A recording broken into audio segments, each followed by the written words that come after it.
कर्पूरगौरं करुणावतारं संसारसारं। ओम शिवाय, जय माता दी। पुनः स्वागत है आप सभी का। चलिए हमारा विषय ले लेते हैं। क्या आपकी शादी बांधी गई है? एक सरल उपाय जिससे बंधन खुल जाएगा। अब स्थिति को थोड़ा सा समझने की आवश्यकता है। जातक जो है, जिसका विवाह होना है, किसी भी प्रकार से उसमें कोई भी कमी नहीं है। उसकी स्वयं की बहुत ज़्यादा इच्छा है कि उसको गृहस्थ आश्रम में प्रवेश करना है। कुंडली भी आपको बिल्कुल क्लियर है कि किसी भी प्रकार की कोई अड़चन नहीं है। गोचर भी आपको क्लियर है। प्रत्येक ग्रह का ये ध्यान रखिएगा, ये आपको क्लियर होना चाहिए। उसके पश्चात नित्य स्वभाव में बहुत ज़्यादा आप भूखे को भोजन और प्यासे को पानी भी करा रहे हो, लेकिन फिर भी जो विवाह वाला जो विषय है, शादी वाला जो विषय है, उसमें 1% भी कुछ भी नहीं हो रहा है। ऐसा लग रहा है कि किसी प्रकार कोई बंधन बना हुआ है। केवल तभी आप इन्हीं उपायों को प्रयोग करिएगा। यानी कि आपको सबसे पहले तो क्लियर होनी चाहिए ये सारे के सारे पॉइंट्स।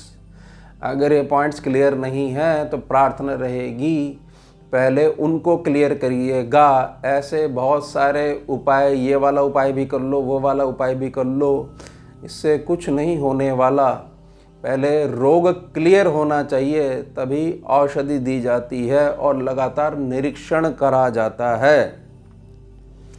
तो वो आप देखिएगा, अगर ये सारी स्थिति हैं तो और हमारी मानसिकता में ये विचार आ रहा है कि हमें ऐसा महसूस हो रहा है कि किसी प्रकार की रोक या टोक साथ में चल रही है, एक प्रकार का बंधन चल रहा है, तो ही यहाँ पर विषय की सार्थकता होगी।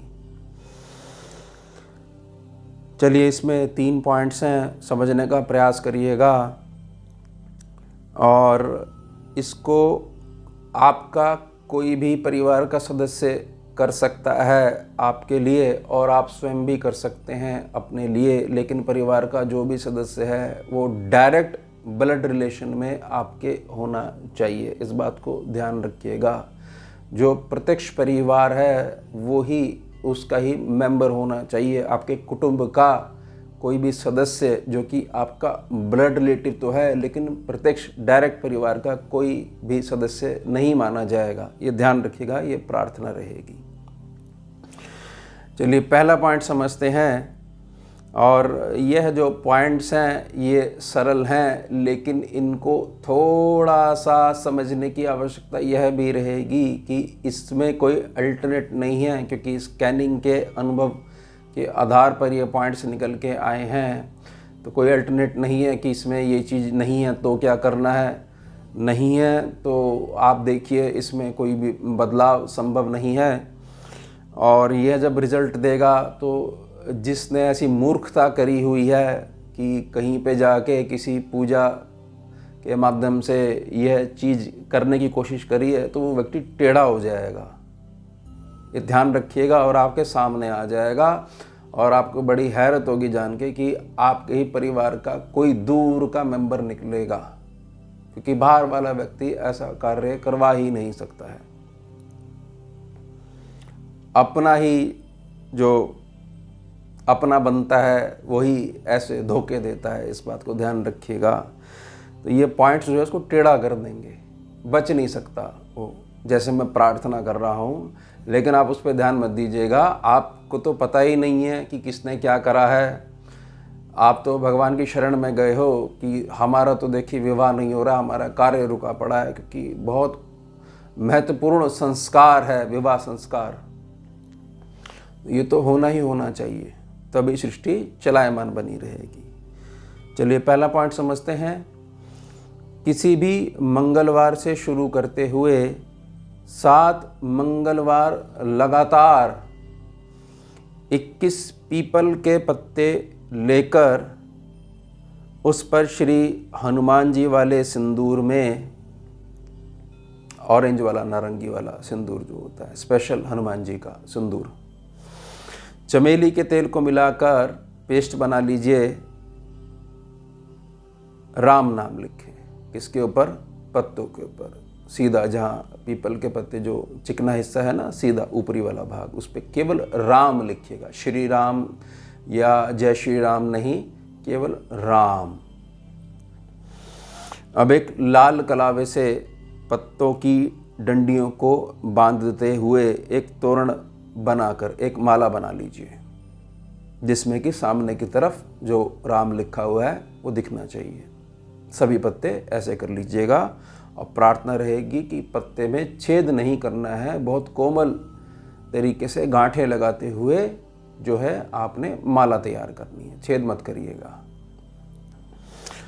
तोरण बनाकर केवल सिंदूर वाले हनुमान जी पर जाकर अर्पण कर दें मंगलवार वाले दिन, और 7 मंगलवार लगातार करना है। और शरण मांगते हुए कि आपकी शरण में आए हैं, शरण प्रदान करें। विवाह बंधन से मुक्ति हेतु प्रार्थना रखिएगा। इस कार्य के लिए आए हैं, शरण दीजिए। और ऐसा प्रतीत हो रहा है, ऐसा भाव आ रहा है कि बंधन है, ये संकट मोचन संकट है, दूर करिए, हम आपके चरणों में बैठे हैं।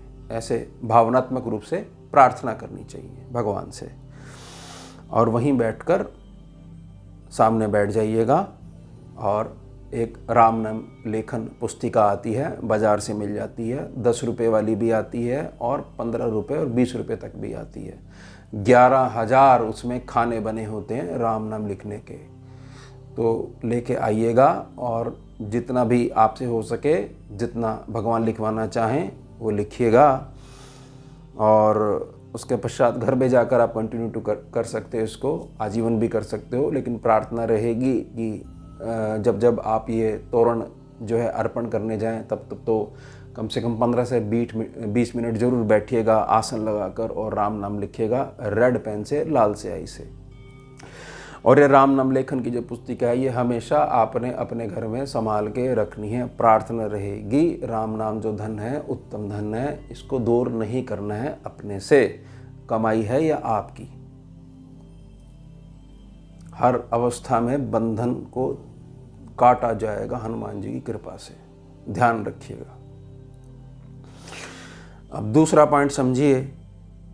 शनिवार के दिन, ये तो आपने उपाय कर लिया। अब मंगलवार के बाद जो पहला शनिवार पड़ेगा, शनिवार के दिन अभिजीत मुहूर्त में एक सफ़ेद आकड़े मदार का पौधा घर पर ले आएं और पूरी रात्रि उसे घर के अंदर रख दें। ले आएंगे आप, दोपहर के समय ले आएंगे उसको, और पूरी रात्रि, शनिवार की रात्रि वो घर के अंदर ही रखा रहेगा। किसी भी पवित्र स्थान पे रख दीजिए, उसको ऐसे ही छोड़ दीजिए। रविवार सुबह, अगले दिन सुबह उसे अपने घर की छत पर ले जाकर रख दें। केवल छत पे ही रखा जाएगा। और किसी के यहाँ छत अगर नहीं है तो बालकनी में आप रख सकते हो, लेकिन प्रार्थना रहेगी छत के लिए। खुली छत में, जो स्टेयरकेस है वहाँ मत रख दीजिएगा। और छत नहीं है किसी प्रकार से, मान लीजिए फ्लैट इत्यादि में रहते हैं, ये ऐसी व्यवस्था है, नीचे आप रहते हैं, छत नहीं है ऊपर, रेंट पे आप रहते हैं, तो खुले में उसको रख दीजिएगा। और जब उस पर फूल आए, पुष्प आएंगे उस पर, तो एक फूल शिवलिंग पर और एक फूल सिंदूर वाले श्री हनुमान जी पर अर्पण करें।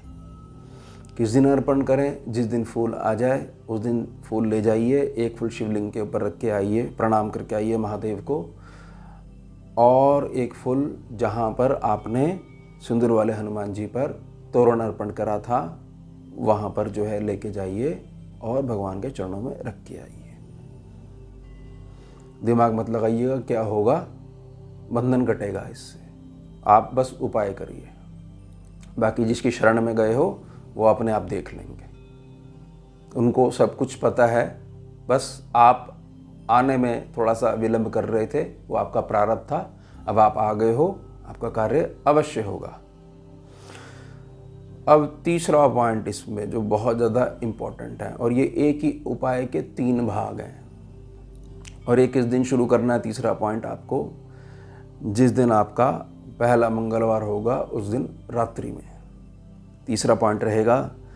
इसके साथ में कंबल का एक लाल आसन लेकर उस पर रात्रि 11 बजे पूर्णतः पवित्र अवस्था में बैठकर एक मिट्टी का देशी गौ घृत, देशी भारतीय देशी गौ माता, उनका जो देशी घी है बिल्कुल प्योर होना चाहिए, युक्त दीपक प्रज्वलित करें, दीपक जला दें, और दीपक के साक्ष्य में और श्री दुर्गा जी के 32 नामों का उच्चारण 108 बार करें।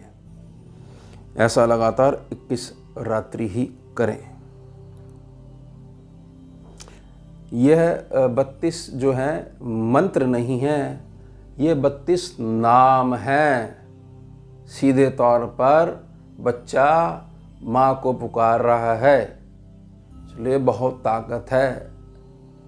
जो भगवती के भक्त हैं और नित्य अभ्यास में नामों की शरण में जो है अपने आप को समर्पित कर रखा है, तो उनको पता है कि कैसी गजब की ऊर्जा आशीष के रूप में दुर्गा जी के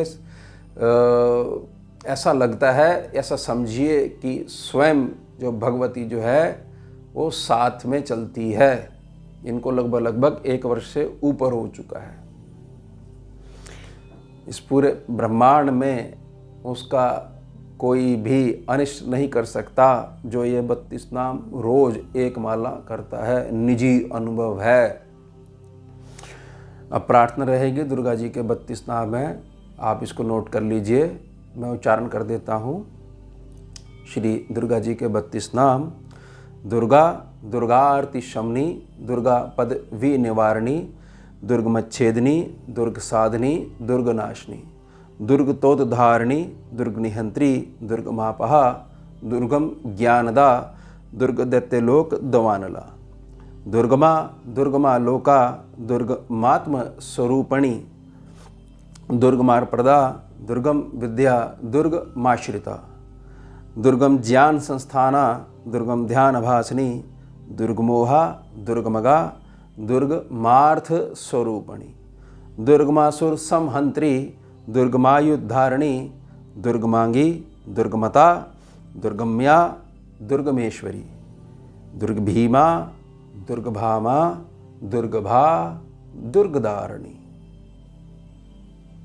ओम माँ, ये संपुट लगा लीजिएगा। शुरू में जब आप प्रारंभ करोगे ना तो बच्चे बन जाना। ओम माँ और उच्चारण करा, और जब 108 बार दोबारा आपका ये कंप्लीट हो जाएगा, माला हो जाएगी, यानी एक दाने पे 32 बार आपने इसको बोलना है, फिर दूसरे दाने पे 32 बार आपको इसको बोलना है, 21 दिन उपाय करना है, और अंत में ओम माँ।